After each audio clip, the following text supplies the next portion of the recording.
I asked Bobby to come here tonight, and I never in my wildest dreams imagined that it would happen. And as I said already, this is an amazing, amazing honor for us to be here tonight, talk to him. And first thing I want to do is that the video didn't really go into detail, but first thing I want to do is I just want to let you kind of share your story of what happened and kind of how everything went down. And yeah, we'll get this out of the way here. Hey guys, I guess to let you know kind of what I do in the Army or what I did when I was deployed.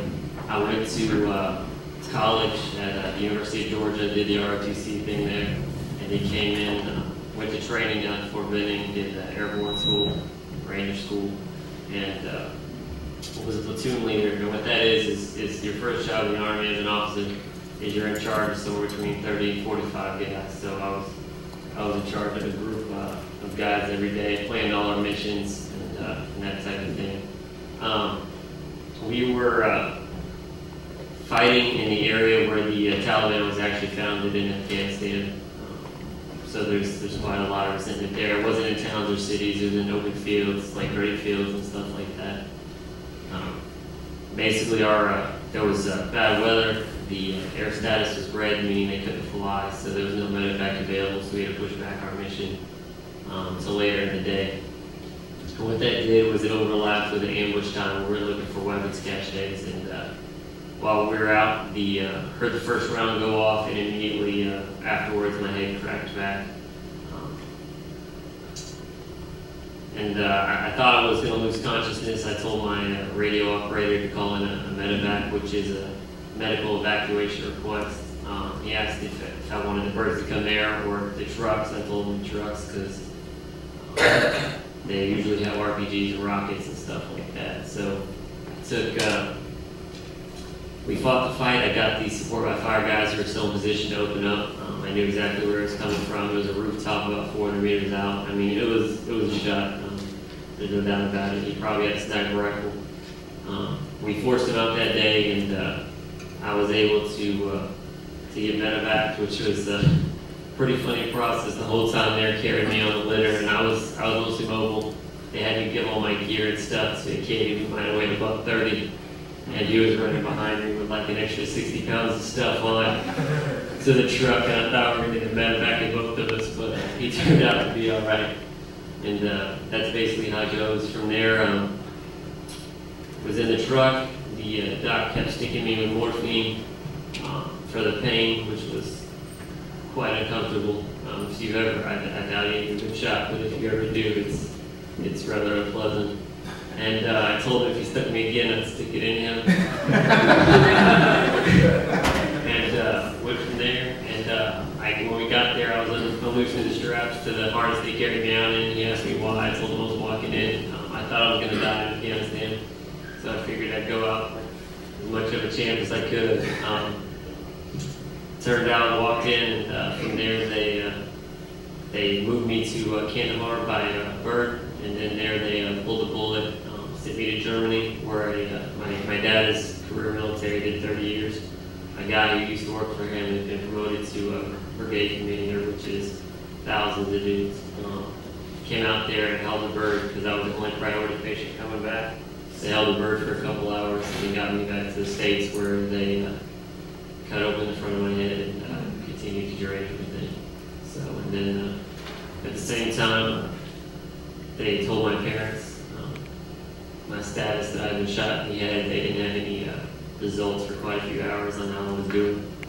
And they called about every church group they knew or had ever been a part of all the way across this country and asked them to pray for me. And I know that I was never unconscious without them formally sedating me. It's been a big part of getting me through. I met guys who were hit within an inch of where I was and couldn't speak a year after being hit. And you know, I could do it the minute I woke up.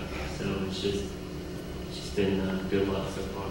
Wow, that's amazing.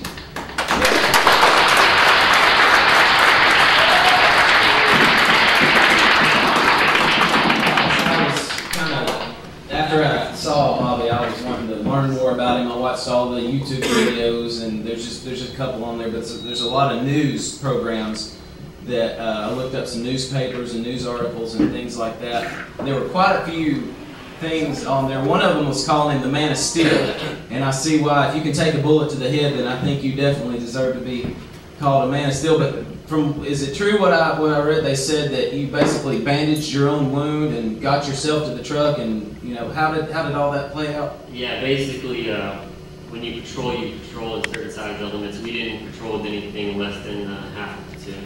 So that meant I had a line squad and then my weapon squad out with me. And yeah, I didn't tell anybody other than my radio operator who was on company to call for the medevac, and everyone else could see it like as they came past me, because literally I was just covered in blood. And then I bandaged my own head and let the firefight as much as I could. And then once it was over, we had to repel. The guys for the medevac showed up and carried me out. That is amazing. And when you talked about everybody praying, the power of prayer is something that we all believe in. We all know that prayer works. We all know God's powerful. But when it comes down to your life on the line, the first time I heard about it was when some people at a church down the road from where I was at, in Dade County, called and asked us to pray, and just people all over the city, all over the country were praying for a story. And when I first heard, I heard that there's really no hope. And I saw a stat that, like, I think it's 98%, 95 to 98% of every soldier that takes a head wound dies from it. So, I mean, there's like a 2% chance there. But you know what? God is greater than the 2% chance, and God can overcome any kind of struggle. One of the main things I wanted to ask you when we came here was what would make you, from what I understand, you went to college, you graduated college, right? What degrees did you have? I got 2 degrees from Georgia in 4 years. One was in psychology and the other in criminal justice. And that's not easy to do, by the way. Get 2 degrees in 4 years. That's amazing. I have 3/4 of a degree in about 10, 11 years. So I'm still working on it, chipping away at it. But that's pretty amazing. I'm sure the employment opportunities were pretty big for a guy, that had those kind of skills, and you come out with those degrees. What made you choose to kind of give up all that and go put everything on the line and fight for your country? Well, originally when I joined the ROTC, the plan was so that I could get it to pay for my law school after I graduated. And so I joined, started my junior year. And most of the stuff you train on is all infantry tactics and doing that kind of thing. And I just kind of decided I didn't want to be anywhere else but where the fight was. Everyone in my family had served. My brother is Georgia National Guard and is also deployed to Iraq. And so basically just decided that that's what was right for me, was being a guy in the fight. Yeah. So I'm sure you thought going into it, there's a chance I could lose my life. And yet, the thing I really want to know is what would make someone willingly risk their life? I mean, what is it that you believed in so much? What is it that you were fighting for? I mean, at the end of the day, no soldier picks the wars we fight. We just don't. But what we do is make a commitment to all of the guys who work underneath us and work right there beside us. And I think that's what it comes down to, was I had a commitment to all the guys who were going to follow me, even though I'd never been in combat, including the guys who were going back for their 4th tour. I had 3 guys going back for their 4th tour of combat who were willing to follow my lead. And at the end of the day, it was just when you watch a man run and bullets are hitting all around him to help save his buddy, and you know that that's like the commitment they have to you, you have to have that same commitment to them. And even if I had died over there, I would still make the same choices again. Wow. So what you're saying is it's worth it? Yeah, it's definitely worth it. I mean, at the end of the day, I wish I hadn't been hit. I wish it had just stuck inside of my helmet or something like that, but it didn't happen that way. So, but here I am, and hopefully I can give some guidance to anyone who's thinking about serving, or just tell the story and how great some of the guys. As he was sitting on the steps at the courthouse, you can see his head, you can see all that he's been through, and he's sitting there, and the thing he says is, "I wish I could be back over there with my men." And the thing he's regretting is that he's not still there fighting. And I'm thinking, man, you've done enough. You've paid the price. But it takes us back to this verse. Greater love has no one than this, that someone lay down his life for his friends. And that is exactly what Jesus Christ has done for us. Can you talk to me about how much faith played a factor in all of this for you? Yeah, the history of my faith is kind of, I don't want to say bad. I grew up in a very Christian household, got baptized when I was probably about 10. Yeah, I'd say about 10. And went from there. Then coming out of high school, I definitely lost my faith for a couple of years. And then going through some of the training the Army had, I definitely got a lot of it back. In Ranger School, where you won't sleep for days at a time, and then being deployed over there, every time I went out, I just prayed that all my guys would come back in. And so I'm very relieved at the effect prayer has had on me, and just how much people can rally around one guy. I just hope when you pray, don't pray for just the guys who are back here in the States. Pray for all the guys that are over there that they come back. It's hard for us to sit here in this heated, air-conditioned room.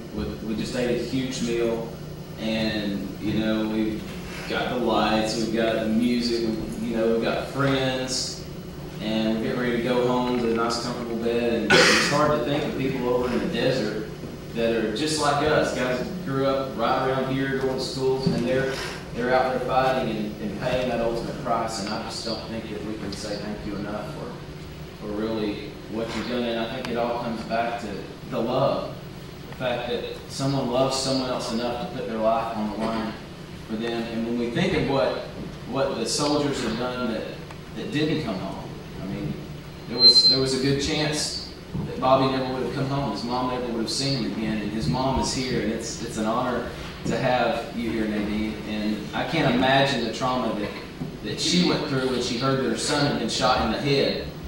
And yet I also, from talking to her, know the pride that she has for what her son has done. And I guess one other thing I really want you to do and help us understand is that at Thanksgiving, the time of the year we're at, can you kind of give us some, I mean, you already have, but maybe a little bit more, just in your own words, detail of what, sometimes we take things for granted.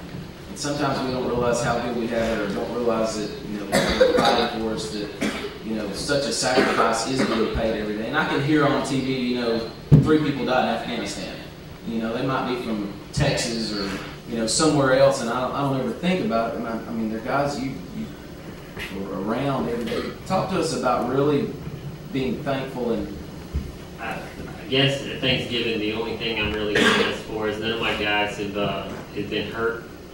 Seriously, they got a couple guys who got a couple scars, and they're still over there fighting, and that's pretty great. It's just that they continue to fight that way, and all the guys make it home next May when the unit comes home.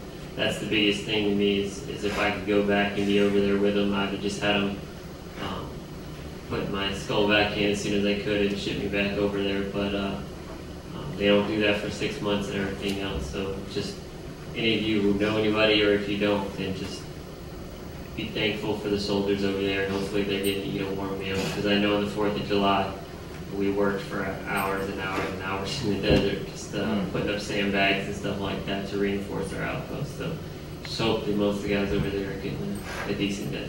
Yeah, I think the least we can do for them is think about them and remember them, pray for them.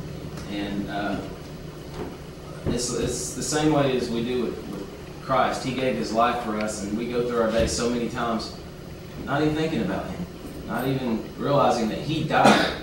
He, as amazing as what Bobby has done, and to see and think about, and if we had been there when all that happened, I mean, just think about how intense all that was, and yet imagine Jesus Christ, God's Son, dying on the cross because he loves us. And that's not something we should take for granted. He died so you could have life. He died so I could have life. And the greatest disservice we can ever do to our soldiers, or more so to Jesus, is to not think about that and not be thankful and just to take it for granted. Because it is the greatest love that can ever be put on display.